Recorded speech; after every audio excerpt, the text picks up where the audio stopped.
Bom, irmãos, a paz e a graça do Senhor Jesus Cristo a todos. Graças a Deus. Estou muito feliz de estar aqui nesta noite e desde já gostaria de agradecer ao Senhor por esta oportunidade de estarmos aqui reunidos para prestar culto ao Senhor, para adorá-lo na beleza de sua santidade e também parabenizar a Igreja de Ilhares da Bela Vista pelo evento. É uma iniciativa maravilhosa, estou muito feliz e tenho certeza que os irmãos também da igreja local que estão envolvidos nessas atividades também estão se regozijando no Senhor por esta noite, ou melhor, por essa semana de aprendizado, a nossa primeira conferência teológica. Então, de antemão, rogo ao Senhor a sua bênção para que os irmãos possam continuar firmes e constantes nessas atividades, que seja a primeira de muitas conferências, de momento de comunhão, de aprendizado e de glória ao nosso bondoso Deus. Desde já também trago um abraço à nossa congregação presbiteriana de Nova Metrópole, como nosso irmão Flávio Paz já mencionou. Aqui trago o abraço dos irmãos da Igreja Presbiteriana do Brasil. E uma oportunidade maravilhosa de estarmos aqui para compartilharmos de um tema importante para toda a comunidade evangélica, principalmente por aqueles que trazem à memória os benefícios da reforma protestante. Então, aqui são as minhas palavras de agradecimento ao Senhor e também aos irmãos por esta oportunidade, e também agradecendo a liderança da igreja local, na pessoa do pastor Samuel, por esta oportunidade de confiar o púlpito desta igreja à minha pessoa. E estamos aqui para anunciar, pregar e falar do Senhor e Salvador Jesus Cristo.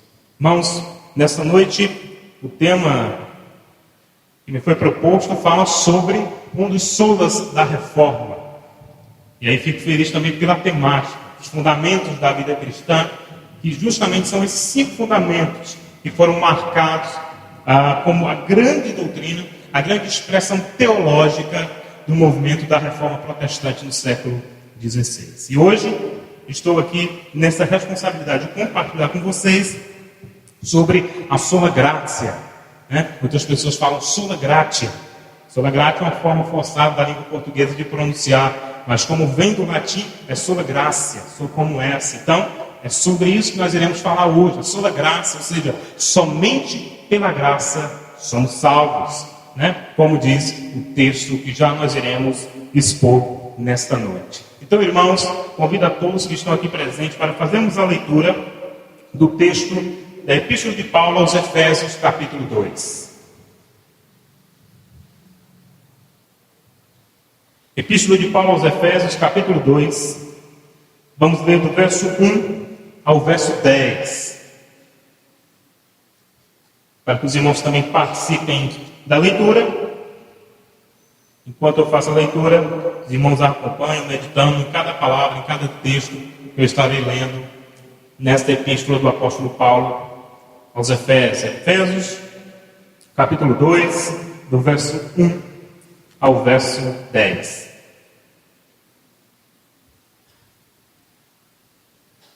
Diz assim o texto: Ele vos deu vida, estando vós mortos nos vossos delitos e pecados, nos quais andaste outrora, segundo o curso deste mundo, segundo o príncipe da potestade do ar, do espírito que agora atua nos filhos da desobediência, entre os quais também todos nós andamos outrora, segundo as inclinações da nossa carne, fazendo a vontade da carne e dos pensamentos, e éramos por natureza filhos da ira, como também os demais.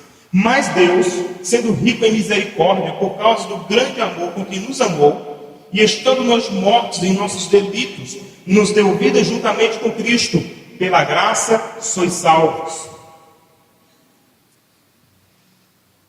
E juntamente com Ele nos ressuscitou e nos fez assentar nos lugares celestiais em Cristo Jesus, para mostrar nos séculos vindouros a suprema riqueza da sua graça e bondade para conosco em Cristo Jesus. Porque pela graça sois salvos, mediante a fé. E isto não vem de vós, é dom de Deus, não de obras, para que ninguém se glorie. Pois somos feitura dele, criados em Cristo Jesus, para boas obras, as quais Deus de antemão preparou para que andássemos nelas. Até aqui o texto de Efésios. Irmãos, para o início dessa mensagem, e como eu estava comentando com os irmãos, nós iremos tratar sobre a sola graça, ou seja, somente pela graça. E antes de adentrarmos e fazermos uma exposição do texto de Efésios, eu preciso comunicar aos irmãos a importância do que é esta afirmação para a comunidade evangélica. E para isso nós precisamos voltar no tempo. Nós precisamos voltar até a discussão da reforma protestante. Como eu falei, sola significa somente, ou seja, nós afirmamos, nós cremos que é somente isto. Sola graça, somente pela graça de Deus. É uma afirmação clara desde a reforma protestante. Mas em que contexto surgiu essa discussão? Ou seja, no período que antecedia a reforma protestante, existe uma discussão constante entre alguns homens dentro do próprio catolicismo que estavam questionando algumas diretrizes da igreja romana. E quais eram as doutrinas que estavam sendo questionadas? Era a doutrina da salvação. A igreja católica, por estar ligada a uma herança teológica, a Pelágio, lá no começo da igreja cristã, acreditava que a salvação também só vinha por méritos. Por mais que seus documentos, em seus catecismos, eles afirmassem que a salvação poderia ser por graça, muitos deles, e quem sabe a maioria deles, em seus documentos teológicos, afirmavam justamente o contrário. A salvação também é pelo mérito. Ou seja, por que eles diziam isso? No começo da história da igreja cristã, aí nós vamos voltar mais no tempo ainda, surgiu um homem chamado Pelágio. Era um monge. E ele defendia a teologia católica. Ele era um homem convicto da teologia católica. E ele dizia assim: existe no homem algo de bom. Eu sei que o homem foi afetado pelo pecado. Eu sei que ele está contaminado pelo pecado. Mas existe no homem uma semente de bondade. Ainda existe nele algo de bom. E é justamente este algo de bom que leva ele a Deus. Mas isso é um erro. Eles diziam: é isso. E aí surge uma outra personagem, Agostinho de Hipona, que muitos estudam como Santo Agostinho. E ele vai dizer: não, o homem não é bom, o homem é depravado, o homem é pecador, o homem só procura o mal, a não ser que ele seja salvo pela graça. E aí, pouco tempo depois, lá na reforma, a discussão voltou. E eles diziam: não, esse lado bom do homem alcança a salvação por méritos.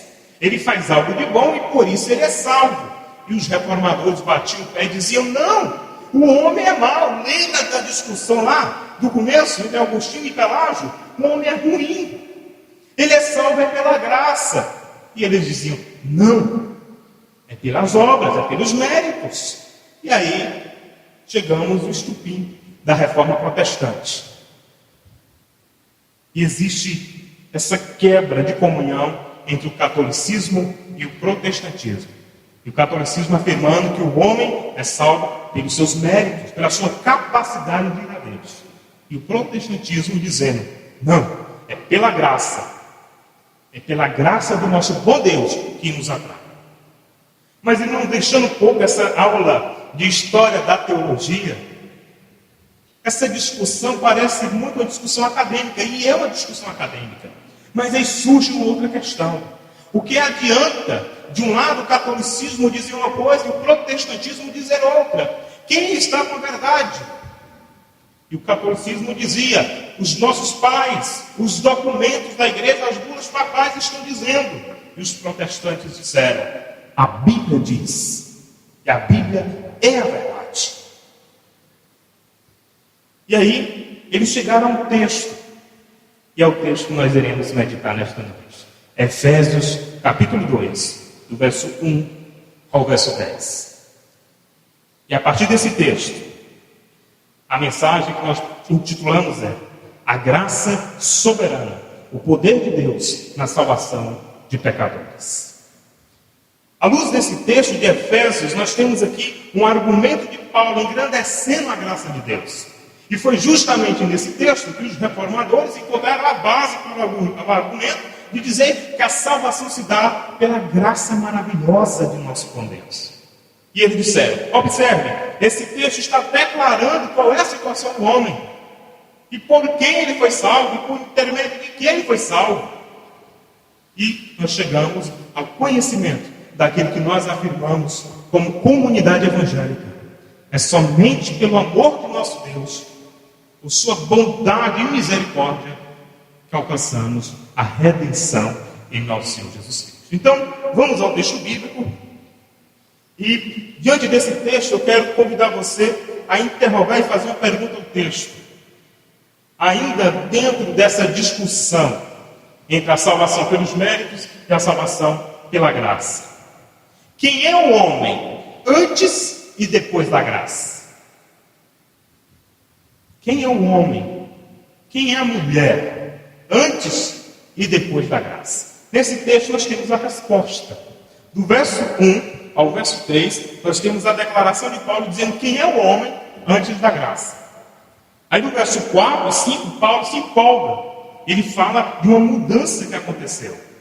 E do verso 6 ao verso 10, Paulo fala do homem depois de ser alcançado pela graça. Então, vamos por parte.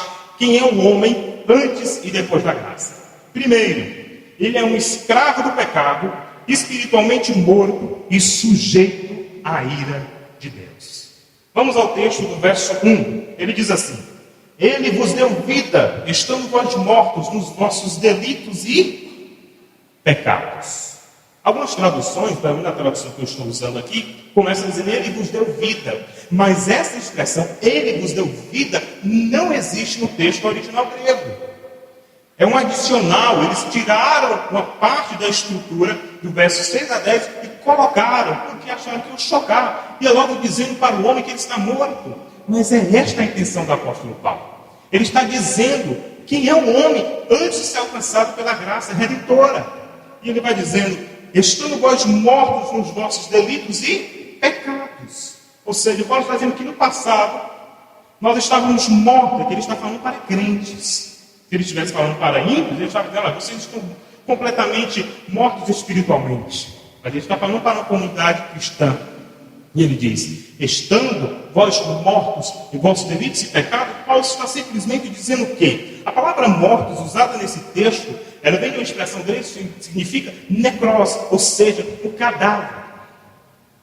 O que Paulo está dizendo é que o homem sem Cristo, ele é um cadáver. Ele está completamente morto. Ele não respira, ele não anda, ele não fala, ele fede. E fede mal. Ele está completamente morto, mudo, cego, surdo. Não existe nele vida. Agora, lógico, Paulo está falando não no sentido literal, mas no sentido simbólico, ou metafórico.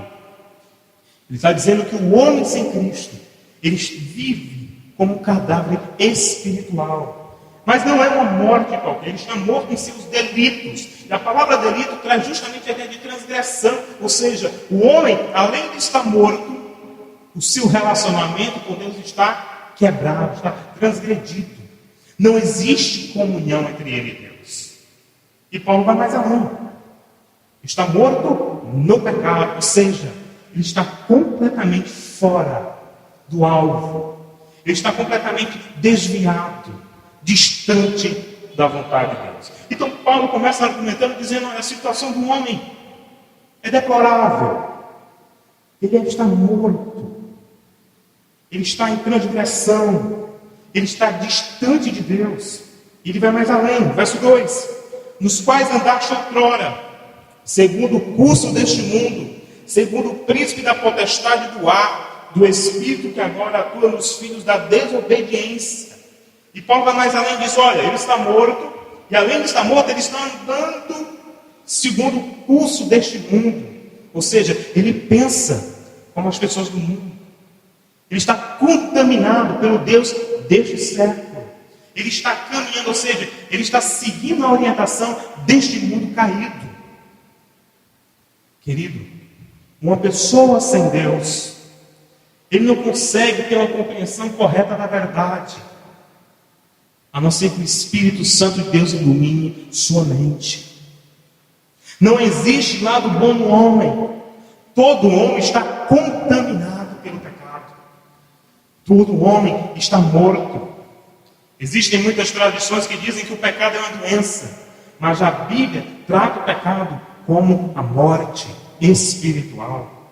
E este homem que está morto, ele está influenciado por este mundo. E Paulo vai mais além, ele anda segundo o príncipe deste mundo. Quem é o príncipe deste mundo? Paulo está se referindo a Satanás, o adversário, o acusador, aquele que está em oposição a Deus. As pessoas que não têm Cristo estão nesta condição, são escravas de Satanás, estão mortas espiritualmente. Mas, querido, o retrato que Paulo está falando em Efésios é a minha história de vida, é a sua história de vida. Nós estávamos assim, mortos espiritualmente e a serviço do reino das trevas. Nós estávamos lá perdidos, completamente escravizados pelo sistema deste mundo. Muitos crentes se admiram com as pessoas que têm convicções estranhas no mundo, na universidade, no trabalho, na sua vizinhança. Como é que pode? Ela pensa dessa forma. Ela não vê que o aborto é errado. Ela não vê que o homossexualismo é errado. Mas está tão claro, está claro para mim e para você, que temos o conhecimento do Evangelho. Mas para a pessoa que não tem Cristo, ela perece na ignorância, que desde já é uma expressão do juízo do caráter santo de Deus. Ele está andando segundo o curso deste mundo, ele está andando de acordo com o Deus desse século, mas nós chegamos a uma das expressões mais pesadas usada por Paulo. No final do verso 2 ele diz: o Espírito que agora atua nos filhos da desobediência. A palavra obediência, nesse texto, traz a ideia de alguém que está obstinado, está com a motivação completamente pecaminosa, alguém que não quer de forma nenhuma saber do propósito de Deus, uma pessoa que está em um caminho contrário à vontade de Deus, é um filho da desobediência. E Paulo vai mais além, ele diz no verso 3, entre os quais também todos nós andamos outrora, ou seja, nós estávamos assim no passado, nós vivíamos desta forma. Pessoas que dizem assim, mas quando eu não era crente, eu me lembro bem, eu professei a minha fé, me converti no ano de 99, professei a minha fé em janeiro de 2000, e aí, tempo depois, chegando na fase adulta, eu dizia assim, se eu não fosse crente, eu também não seria uma pessoa ruim, né? Eu tenho uma índole boa, família boa, conservadora, seria tudo bem, tudo tranquilo. Mas quando nós olhamos para a palavra de Deus, a palavra de Deus fala o contrário. Nós estávamos como filhos da desobediência. Não existe nada de bom. Bom é Deus. O homem é completamente mau. A sua mente pensa maldade. Paulo, escrevendo aos Romanos, no capítulo 3, ele diz que a mente do homem pensa em coisas inúteis. É um verdadeiro sepulcro, porque o pecado contaminou até a sua inteligência. E daí a palavra de Deus diz que muitos deles correm para fazer o mal. E Paulo vai mais além, intensifica o seu argumento e diz no verso 3, entre os quais também todos nós andamos outrora, segundo as inclinações da nossa carne, fazendo a vontade da carne e dos pensamentos. E éramos, por natureza, filhos da ira, como também os demais. Ou seja, nós estávamos andando em um caminho contrário ao projeto de Deus. E Paulo vai mais além. A nossa carne prevalecia. A inclinação, ou seja, o desejo da carne. E a ideia de carne nesse texto é uma oposição à palavra espírito, ou seja, o pecado que existe em nossa natureza. A vontade do nosso corpo era pecar. A vontade da nossa mente era pecar. E Paulo vai mais além e diz, olha, além da tendência, da inclinação, nós fazíamos a vontade da carne. Querido, se na vida cristã é difícil caminhar em santidade, permanecer em santidade, porque o pecado nos rodeia, todo dia novas tentações, novas dificuldades vão surgindo. Se dependesse simplesmente da nossa capacidade, nós não estaríamos aqui. Mas como depende da graça de Deus, é por isso que estamos aqui nesta noite. Ora, se o crente passa por lutas, se o crente enfrenta tentações relacionadas ao pecado, olha que ele tem a palavra de Deus para lhe ajudar, tem a pessoa do Espírito Santo para lhe guiar, quanto mais o ímpio que perece em sua ignorância. Mas Paulo deixa de falar agora do homem antes da graça e chega ao momento triunfante do seu argumento. O verso 4 ele diz assim: mas Deus, sendo rico em misericórdia, por causa do grande amor com que nos amou, e estando nós mortos em nossos delitos, nos deu vida juntamente com Cristo. Pela graça sois salvos. É um brado de alegria do apóstolo Paulo. Segundo o MacDonald, ele diz assim, comentando esse texto: a palavra mais Deus forma uma das transições mais significantes, eloquentes e estimulantes de toda a literatura bíblica. E digam que uma mudança estupenda ocorreu. É uma mudança extraordinária. Fomos tirados do vale da sombra da morte para os deleites inexprimíveis do Filho amado de Deus. Esse texto simplesmente diz: Deus nos tirou do inferno e nos levou para o céu de glória. Mas Deus, sabe o que é isso? Imagine você está com suspeita de alguma doença, alguma coisa, aí você vai fazer um exame, aí você está com aquela expectativa, espero que dê negativo. Mas se der positivo, espere que o Senhor providencie a cirurgia, os medicamentos, tudo.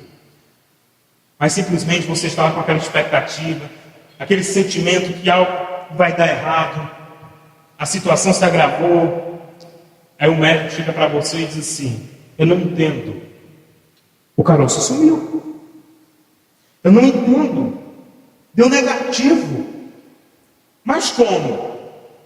É a realidade de Paulo. Nós estávamos mortos, eu e você estávamos a serviço de Satanás, mas Deus, ou seja, algo de extraordinário aconteceu. Eu posso imaginar irmão Paulo escrevendo essa verdade em Efésios, e no momento que ele vai escrever essa verdade, ele jubila em seu coração, ele se alegra por esta verdade pregada, e ele diz: irmãos, ele nos deu vida juntamente com Cristo. Mas querido, por que Cristo resolveu nos salvar? Se a salvação não é por méritos, se Deus não nos salvou porque fazemos as coisas na igreja, se Deus não nos salvou porque somos bonitinhos, se Deus não nos salvou porque eu sei falar bem, eu sei pregar bem, eu sei cantar bem, por que Ele nos salvou? O verso 4 ele diz: porque Ele é rico em misericórdia. Sabe mais?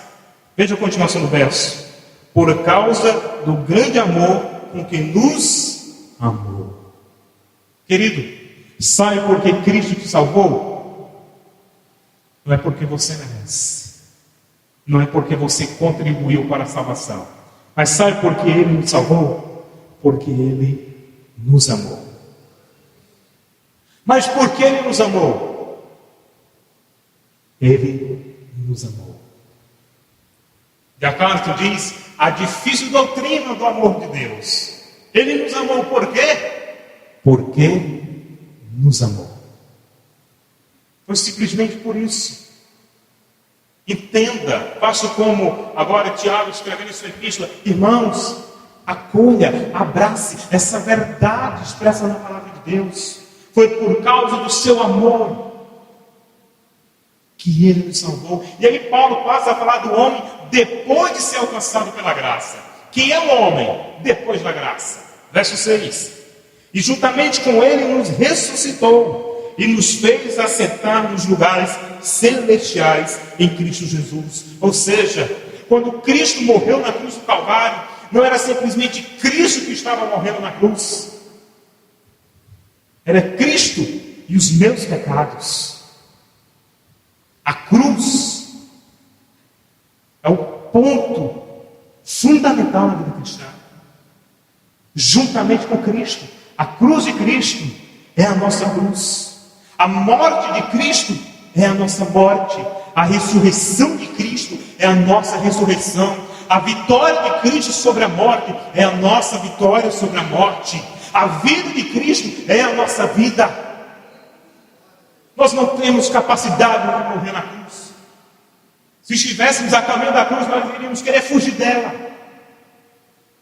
Se dependesse da nossa atitude, nunca levaríamos um crucifixo. Quanto mais a cruz. E Paulo vai dizer, foi juntamente, ou seja, foi com Ele, unido com Ele. E olhando esse texto, eu me lembro de uma das mais belas doutrinas pregadas pelo reformador de Genebra, João Calvino. Ele disse, a doutrina da união mística com Cristo me diz que eu estou unido a Ele está unido a mim, nós somos um. Ele venceu, eu também vencerei. Juntamente com Cristo. Ele ressuscitou, nós ressuscitamos. E Paulo continua e diz, para mostrar nos séculos vindouros a suprema riqueza da sua graça em bondade para conosco em Cristo Jesus. Por que o Senhor nos salvou? Para mostrar a riqueza da sua graça. Quando? Paulo vai usar uma expressão escatológica, se referindo à doutrina do fim. E Paulo vai dizer, para nos mostrar no mundo vindouro, nos séculos vindouros, ou seja, lá, irmãos, lá na frente, no reino celestial com Cristo, é para lá que nós estamos caminhando. Foi por isso que Ele nos salvou. A vida eterna, irmãos, não começa somente lá, depois da morte, mas a vida eterna é agora. Que te conheçam a Jesus Cristo, aquele a qual tu enviastes. Meu querido, o conhecimento de Cristo é a vida eterna. É a riqueza das bênçãos do reino de Deus. E quando Paulo fala das riquezas da sua graça, e fala dos séculos vindouros, Paulo está falando de uma dimensão em que Cristo reina, e que todas as coisas estão convergindo para a glória de seu nome. E neste exato momento, Cristo reina na sua igreja, por intermédio da pregação da palavra. Querido, é lamentável, mas muitas pessoas não valorizam a pregação do Evangelho. Muitas pessoas não valorizam a comunhão da igreja. Muitas pessoas não valorizam a oportunidade de estarem juntos num evento como esse. Muitas pessoas não valorizam o esforço de um irmão, de uma determinada irmã. O fato de você poder louvar e dizer, olha, a cruz foi que me atraiu. O fato de podermos ouvir a palavra de Deus dizendo, você foi salvo pela graça. Não porque você merece, mas porque Ele nos amou. Tudo isso gera as bênçãos do mundo vindouro que acontecem nesta vida. A bênção de Deus começa nesta peregrinação. Mas entenda, ela não terá fim. Nós iremos viver com Cristo durante toda a eternidade. Mas, querido, entenda, o apóstolo Paulo argumenta a respeito da graça e ele se jubila, ele glorifica a Cristo, a verdade do Evangelho. Mas Paulo, inspirado pelo Espírito Santo de Deus, ele trata de uma verdade indispensável para a igreja de Cristo. E essa verdade está declarada do verso 8 ao verso 9. Ele diz assim, porque pela graça sois salvos, mediante a fé. E isto não vem de vós, é dom de Deus, não de obras, para que ninguém se glorie. Paulo está simplesmente dizendo, meu querido, eu e você fomos salvos pela graça de Deus.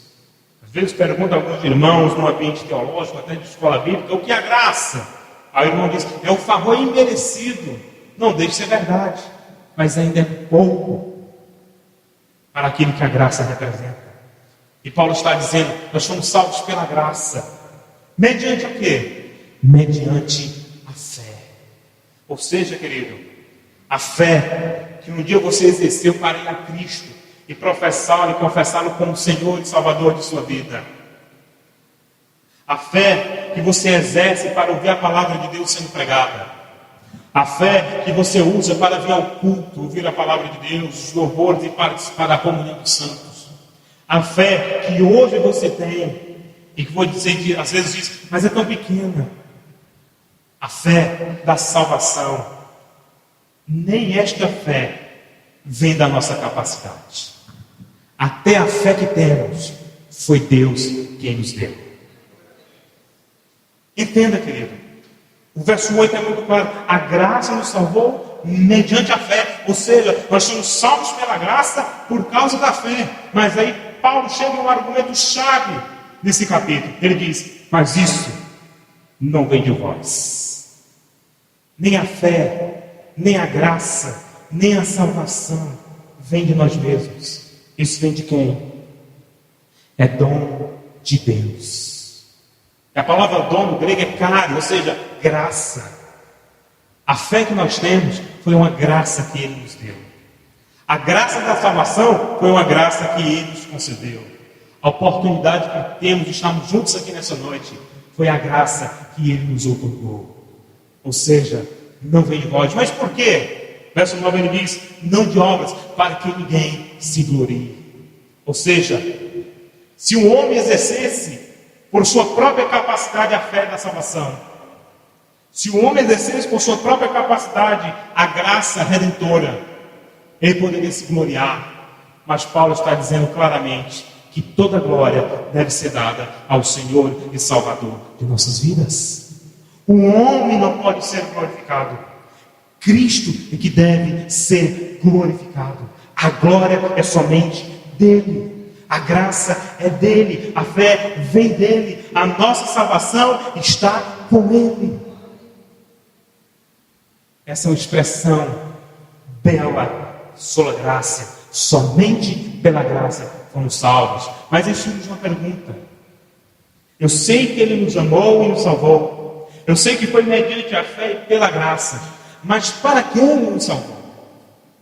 Verso 10, e Paulo encerra e diz: pois somos feitura dele, criados em Cristo Jesus para as boas obras, aos quais Deus de antemão preparou para que andássemos nelas. Ou seja, somos feitura, fomos criados pela própria mão de Deus.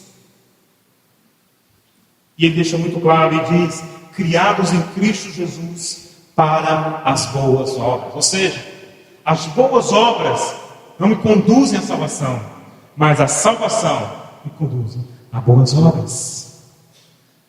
Não somos salvos por causa das boas obras, mas somos salvos para praticarmos as boas obras, para andarmos em santidade. E Paulo vai mais além e diz: olha, Ele nos salvou pela graça, para que andássemos segundo o seu propósito, ou como ele diz aqui, aquilo que ele preparou de antemão. Observe a verdade desse texto.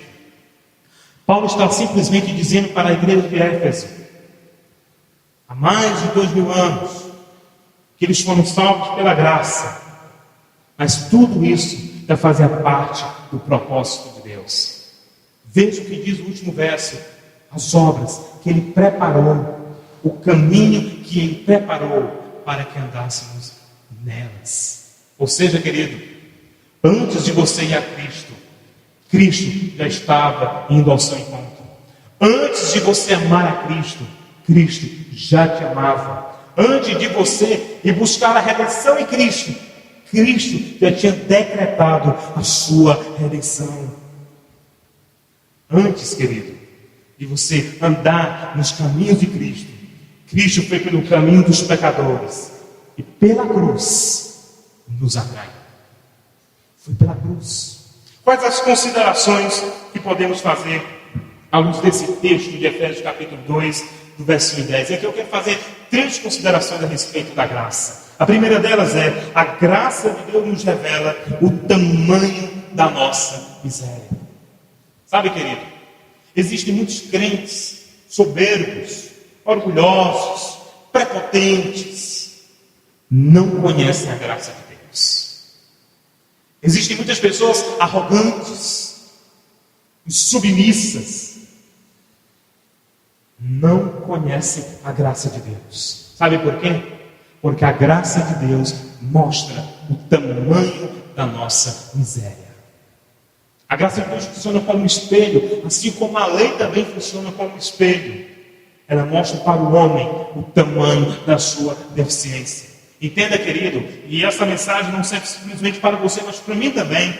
Toda vez que o nosso coração se soberbecer, toda vez que o nosso coração ficar altivo, lembre, a graça de Deus revela a nossa miséria.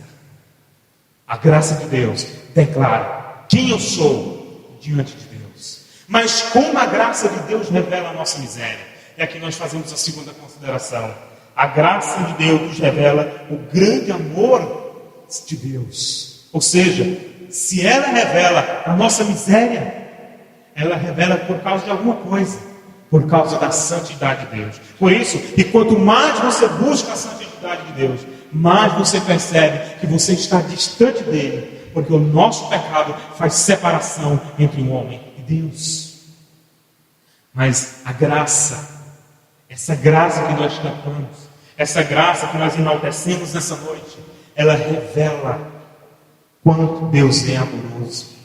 A Bíblia diz que com laços de amor Ele nos amou, Ele nos atraiu. Nós louvamos aqui nessa noite, você lembra a canção? A primeira canção, qual que ela diz? Pela cruz, o quê?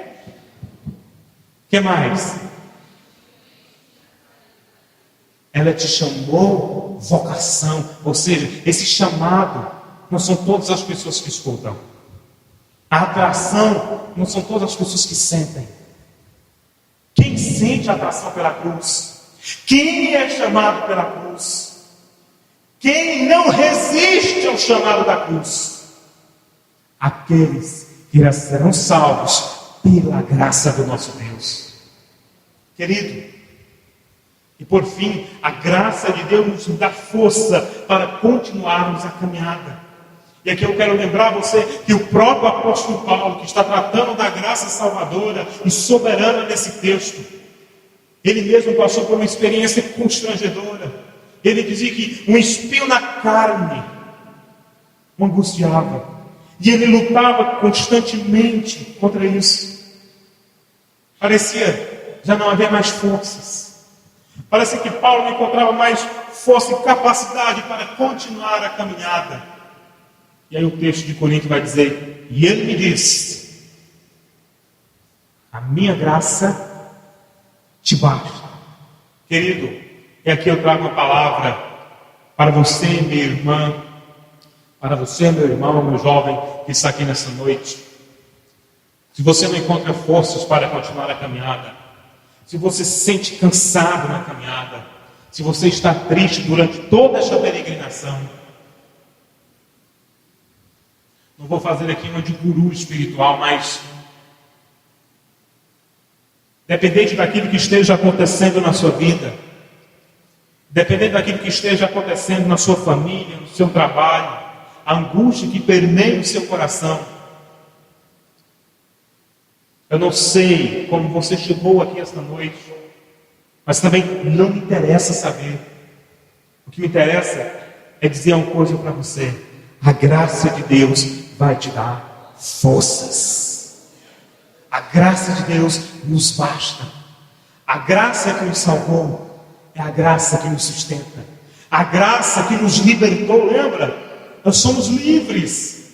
É a graça que hoje também nos faz ser escravos do Senhor e Salvador Jesus Cristo.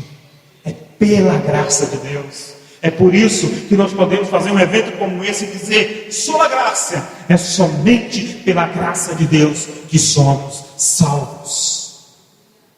Eu quero terminar esta ministração nessa noite fazendo a leitura de uma das mais belas canções sobre a graça, a maravilhosa graça. E eu quero que você medite em cada palavra que aqui será declarada. E tenha certeza, querido, que a graça de Deus é uma graça salvadora. Diz a canção maravilhosa graça, maior que o meu pecado. Como poder cantá-la? Como hei de começar? Pois esta graça alivia a minha alma e vivo em toda calma pela maravilhosa graça de Jesus. Graça, quão maravilhosa graça! Como o firmamento é sem fim. É maravilhosa, é tão grandiosa, é tão sublime e doce para mim. A graça é maior que a minha vida inútil. A graça é maior que o meu pecado vil. O nome de Jesus engrandecei e glória a Ele dá. Maravilhosa graça traz vida perenal. Por Cristo perdoado, vou à mansão real. Nós iremos. Sei que hoje sou liberto e vivo de Deus bem perto, pela maravilhosa graça de Jesus. Diga comigo nessa noite: graça com maravilhosa graça. Como o firmamento é sem fim, é maravilhosa, é tão grandiosa, tão sublime e doce para mim. E diga com força agora: é maior que a minha vida inútil, é maior que o meu pecado vil. O nome de Jesus engrandecei e glória a Ele dai. Bendito seja o nome do Senhor Jesus Cristo. Querido, é a maravilhosa graça que nos atraiu. Você vai sair aqui essa noite, vai para a sua casa descansar, trabalhar, estudar amanhã, quem sabe, ou estar aqui amanhã à noite. Mas eu quero simplesmente lhe dizer algo nessa noite. Não se esqueça, foi a maravilhosa graça de Jesus que nos salvou. E essa graça, meu irmão, é maior do que a nossa vida inútil. É maior que o nosso pecado. Porque essa graça, grandiosa graça, é a graça do nosso bondoso Deus. Amém. Curvemos nossos frontes e oremos ao Senhor Jesus Cristo nessa noite. Senhor nosso Deus e Pai, nós te rendemos graças, Senhor, por esta oportunidade de estarmos aqui reunidos em Tua presença. Nós, ó Deus, estávamos mortos em delitos e pecados. Estávamos distantes, andando segundo o curso deste mundo, o príncipe da potestade do ar. Nós estávamos, Senhor, fazendo a obra da carne. Nós estávamos no pecado. Mas Deus, que é rico em misericórdia, nos salvou. Pela graça nós somos salvos. E isto, ó Deus, não vem de nós mesmos, mas vem de Ti. Para a glória do Teu nome, para a grandeza do Teu nome, nós Te glorificamos nessa noite. Obrigado, Senhor, nós Te agradecemos, porque esta graça que nos salvou é maior que o meu pecado vil. Esta graça é maior, bem maior, é grandiosa, maior, Deus, gigantesca do que a minha vida inútil. É a graça de Jesus. Obrigado a Deus, e que a cada irmão que está aqui nessa noite, que possamos dizer: sola graça, somente pela graça de Deus somos salvos. Amém.